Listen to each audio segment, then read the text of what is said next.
السلام عليكم.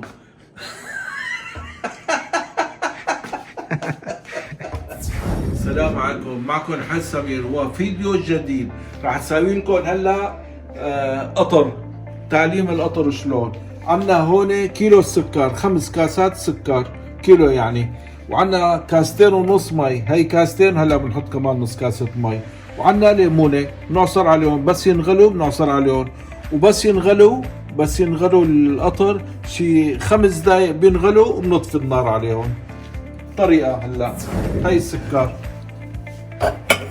هي كيلو السكر، كاستين، وهي كاستين ونص مي، كاستين ونص مي. هلا بنغليهم، نفتح النار، بس ينغلوا بنعصر عليهم شوية ليمون. بنحركهم مشان يذوب السكر هيك شوي، مشان ما يلزق السكر يحترق. ضروري. وبنحط عليهم بس ينغلوا بنعصر عليهم هالنص ليمونه.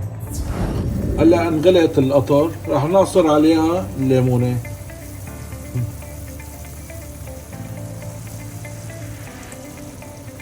ما بدي اعصر كثير، حاجه هيك شويه صغيره. هلا انغلق القطر هذا 5 دقايق، طفينا النار. هي بس تبرد. بس هون في ناس بيحبوا مزهر، بتحطوا مزهر بقلبه.